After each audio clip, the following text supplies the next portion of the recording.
Lake Effect brings you conversations about what's happening in Milwaukee and the people, places, and organizations that shape our community.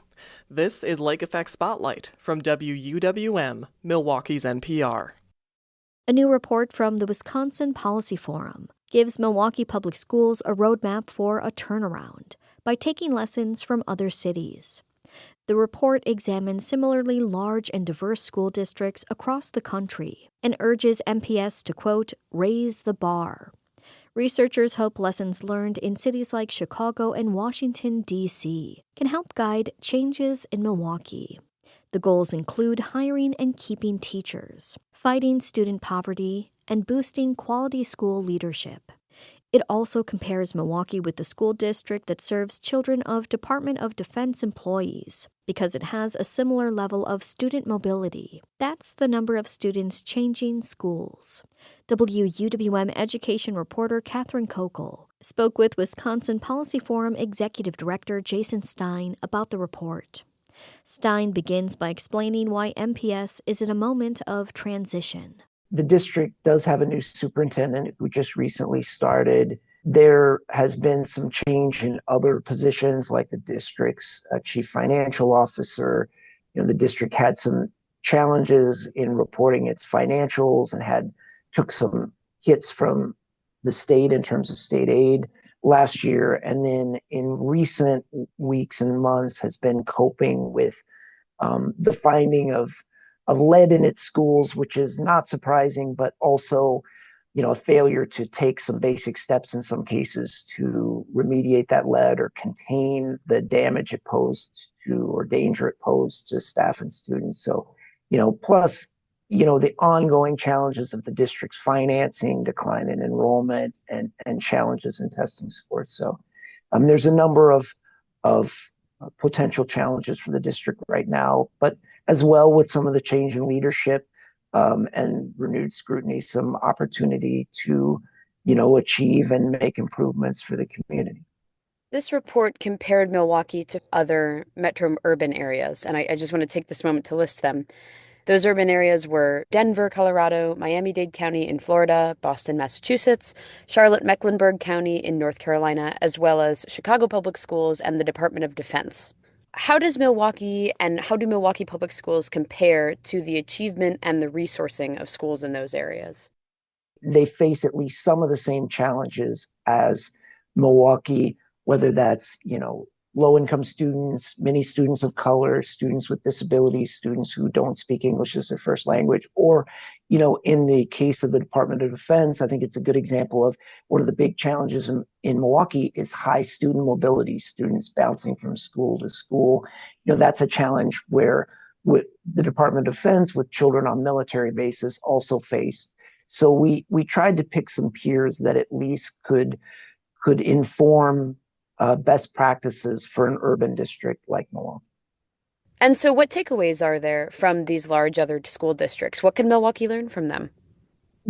What we tried to focus on was some of the things that had gone well in these communities, some of the options or the recommendations that we put forward, including, leading boldly, looking at ways to take on difficult challenges, whether that is how educators are evaluated, whether that is and compensated, whether that's accountability measures for schools, whether that's, in some cases, closures of schools. We looked at also how data can be used, how districts can try over time to focus on a few high impact levers to make change. So Chicago found that their high school graduation rates were really impacted by students failing to pass Algebra 1 and made a big push to help students over that hump and boost graduation rates in that way. And, another examples, just to give one final thing, is the teacher feedback and evaluation system that was set up in DC to incentivize the best teachers to work at the neediest schools. And then the way Chicago, not just within the district, but also with academics at the great higher ed institutions in the Chicago area, as well as philanthropics and nonprofits to try to, bring as many resources and insight as possible into the district and into classrooms to improve outcomes. There are two pieces, and you touched on one just a moment ago, but two pieces of data that the report suggests MPS really drilled down on to understand how student achievement can be improved. And those pieces are student absenteeism, which the report notes has skyrocketed in Milwaukee in the years since the pandemic, as well as student mobility, which the report defines as students moving from school to school. How do those two pieces impact a student's ability to achieve within MPS? Absolutely. So I'm really glad that you drilled down to those two, because those are two of the most important factors, I think, right in the city of Milwaukee right now.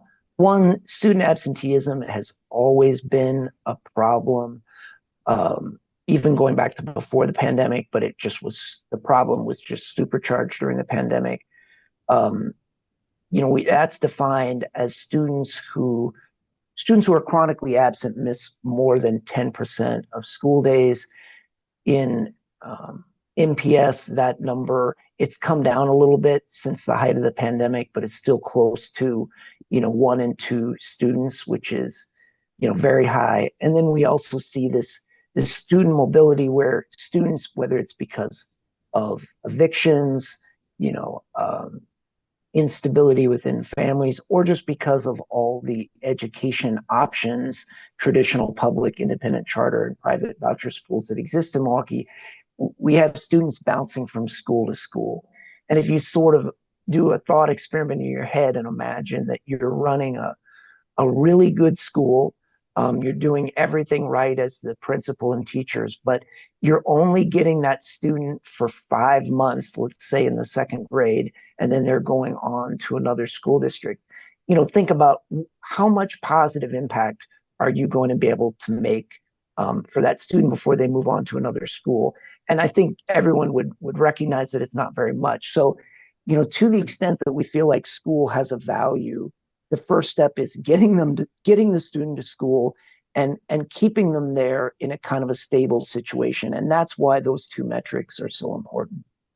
Those two metrics kind of go hand in hand too, right? A student coming to school and then a student staying in that school. One of the takeaways of this report is that there is no silver bullet, right? There's not one thing that MPS and its new leadership can do to drastically solve all of these problems overnight, right? But I'm still going to put you in the hot seat and ask what you think the most important takeaway is for the leadership of MPS to start this turnaround and maintain this turnaround. So I to go back to our earlier point, I do think the most important thing for school to succeed is the students have got to be in school, physically located there, and they got to stick with the school at least long enough to give that school a chance to make a positive impact. So the mobility and student absenteeism is just paramount. The other, big thing that is paramount is student safety, whether that's the physical environment, the lead paint issue, whether that's, crime or other issues. Parents have got to feel like their students are safe in school, or they won't keep them there, and there won't be the financial stability that the schools need to succeed over time.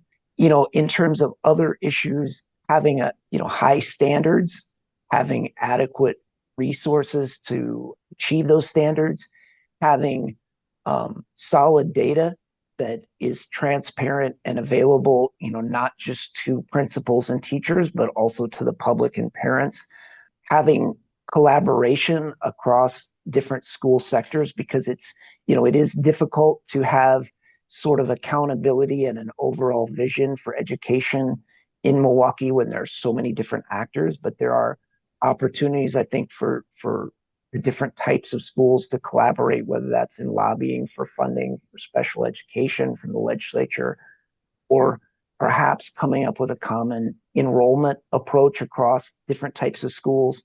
And then lastly, the other thing that I would point to is making sure that the city and region and state as a whole is recruiting, developing, and retaining talented teachers and principals and other school professionals, because education is a very labor intensive activity. And if you don't have quality people doing it, it's just not reasonable to think you're going to get quality results. When I interviewed Dr. Brenda Caselius, who is MPS's new superintendent, she said something like, education has always been a human resources field, right? That our people need to be the ones to do this work, and you can't do it without all of the people who exist from all corners of a school. So you put a pretty fine point on that as well. Absolutely. I mean, if you look at the operating budget of a school in Wisconsin, something like 80% of the operating budget, the general fund and the special education fund, is going to go to staff compensation, salaries and benefits. So if that money is not being spent efficiently, effectively, and on the best quality people, you can just see from a financial standpoint, you're not going to get the best results.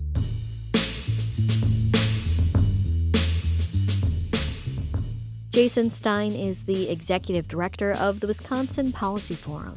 He spoke with WUWM education reporter Catherine Kokel.